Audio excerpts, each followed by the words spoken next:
Hello students, आज हम आव्यूह एक नया चैप्टर स्टार्ट करना चल रहे हैं। उसके विषय में हम डिस्कस करेंगे। ये लेक्चर फर्स्ट है। तो आइए हम आव्यूह के विषय में चर्चा करते हैं।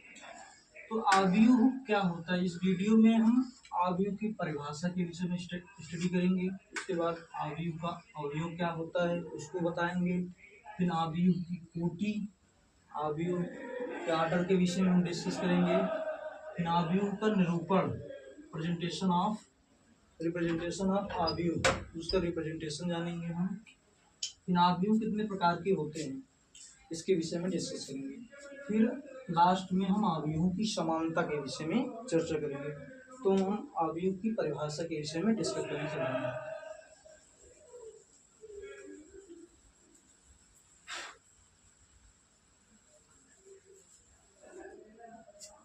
तो आइए देखते हैं परिभाषा क्या होती है आव्यूह की।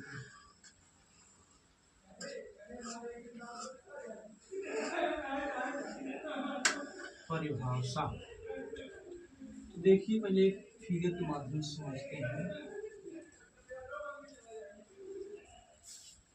E11, E12, E13, E21, E22, E23, E31, E32, E33। ठीक, तो एक आव्यूह है, एक आव्यूह है। तो आव्यूह में एक रो होता है, इसको रो बोलते हैं। रो या हिंदी में इसको पंक्ति के नाम से जानते हैं। पंक्ति, इसको पंक्ति के नाम से जानते हैं। ये पंक्ति है, इसको कॉलम के नाम से, ये कॉलम है, कॉलम स्तंभ।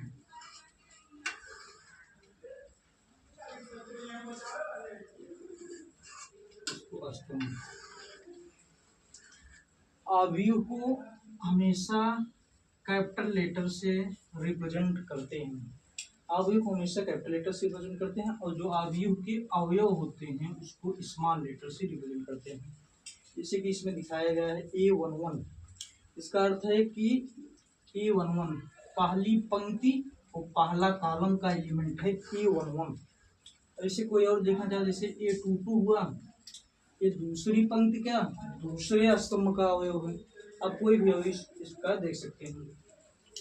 तो आव्यूह की डिफिनेशन ये बनी, आव्यूह एक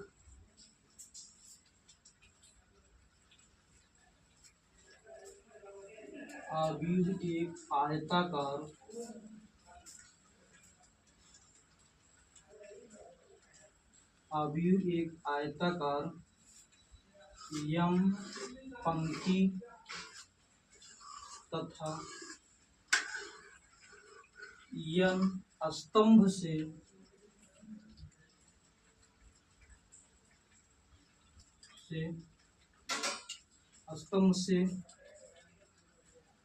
प्रयुक्त स्तंभ से द्वारा प्रदर्शित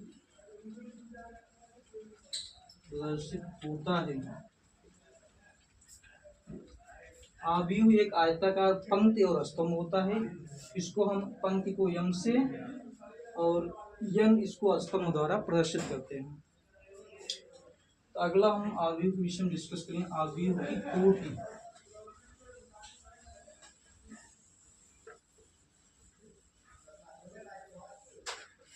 आव्यूह की कोट के विषय में चर्चा करेंगे।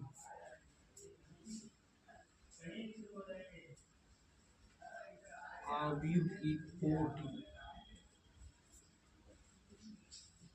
अंग्रेजी में इसको ऑर्डर ऑफ मैट्रिसेस के नाम से जानते हैं। ऑर्डर ऑफ मैट्रिसेस, जैसे कि एग्जाम्पल के माध्यम से हम समझते हैं।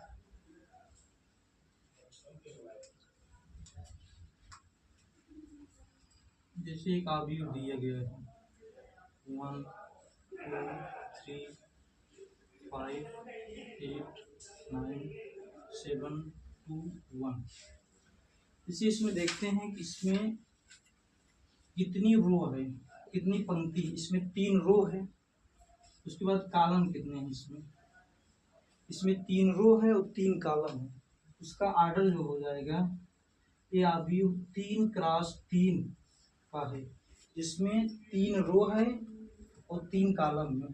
जैसे 3 क्रॉस 3 को हम इसको यम क्रॉस यन के द्वारा भी निरूपित कर सकते हैं। अवयव का लिखने का एक तरीका होता है, पहले हम पंक्ति लिखते हैं, उसके बाद स्तंभ लिखते हैं। अब इसे 3 क्रॉस 3 है, इसमें जैसे अवयव कितना आएंगे इसमें, तो अवयव जो अवयवों की संख्या निकाली जाती है अवयव की,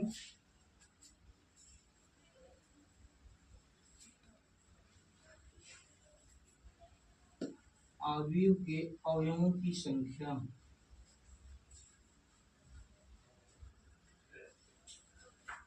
जो अवयवों की संख्या होती है दोनों का मल्टीप्लिकेशन कर देते हैं। 3 क्रॉस 3 बराबर 9। इसमें 9 अवयव हैं।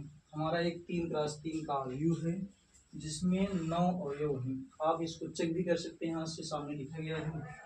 3 रो है, 1 2 3 4 5 6 7 8 9। इसमें 9 होगा, जिसमें ये जो होता है 3 रो, 1 2 3 रो और 3 कॉलम, 1 कॉलम 2 कॉलम 3 कॉलम। इसमें 3 कॉलम और अवयवों की संख्या 9। दोनों को मल्टीप्लिकेशन करते हैं, अवयव आ जाएंगे। फिर अवयव की अगली प्रॉपर्टी की हम डिस्कस करेंगे।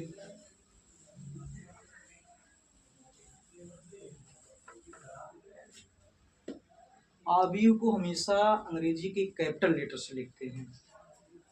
जैसे कोई अवयव है उसको हम कैपिटल लेटर से प्रदर्शित करते हैं। हमारा कोई भी मान लीजिए A11 हुआ, A12, A13, A21, A22, A23, A31, A32, A33, यही एक अवयव है। इस अवयव में 3 रो हैं, 3 कॉलम हैं।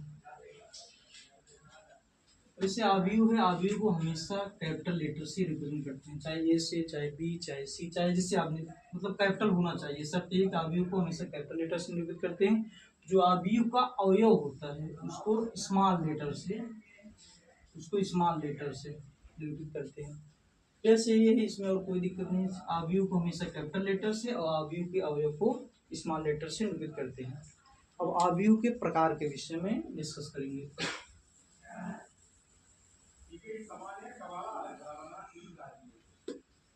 अवयव के प्रकार।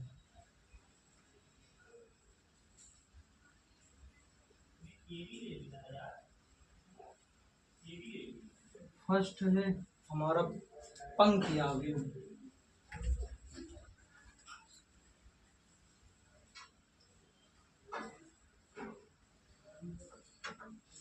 पंक्ति अवयव, फिर स्तंभ अवयव,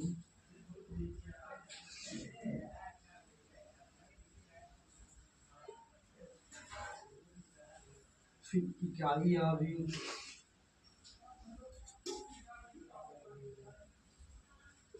अगला है वर्ग अवयव,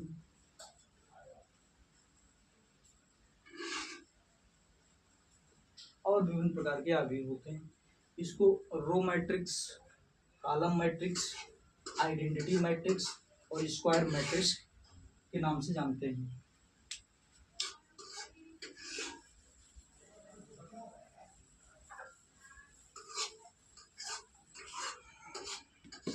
अगला हम डिस्कस करेंगे अवयव की समानता। दो अवयव कब बराबर होते हैं, किस शर्त, क्या शर्त होती है उसकी।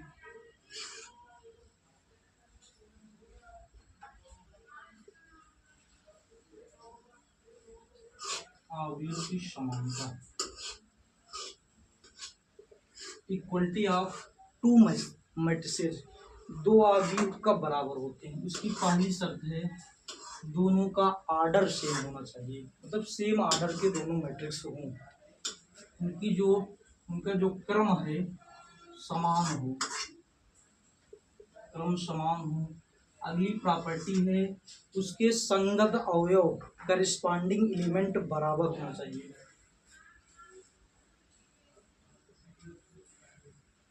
संगत अवयव बराबर हो, संगत अवयव बराबर हो, उनका क्रम समान होना चाहिए, क्रम समान होना चाहिए। इसके लिए हम एक एग्जाम्पल द्वारा समझते हैं। इसके लिए एक एग्जाम्पल देते हैं। जैसे एक अवयव है ए बराबर 1 2 3 4, ये एक अवयव है। अगला अवयव बी बराबर है 1 2, उसके बाद यहाँ पे x लिख देंगे, यहाँ पर y लिख देंगे। अब इसे इसमें 2 रो है, 2 कॉलम है। ये जो अवयव है 2 क्रॉस 2 का अवयव है। ये 2 क्रॉस 2 कैसे लिखते हैं? इसमें 2 रो है तो 2 कॉलम है, तो 2 क्रॉस 2 का मैट्रिक्स बन गया। अगला है इसमें भी 2 रो है, इसमें भी 2 रो है, इसमें भी 2 कॉलम है, ये भी 2 क्रॉस 2 का मैट्रिक्स बन गया। इसको हल कैसे करते हैं? तो हमने पहले ही डिस्कस किया है कि 2 अवयव तभी बराबर होते हैं जब उनका क्रम समान हो। उनका क्रम मतलब कोटि उनकी बराबर हो, कोटि बराबर है और संगत अवयव बराबर होना चाहिए। जैसे A11 है, इसका A11 इसके बराबर होना चाहिए, इसका A12 इसके बराबर होना चाहिए, इसका A21 इसके बराबर हो, इसका A22 इसके बराबर हो। तो आप इसको समान कर सकते हैं।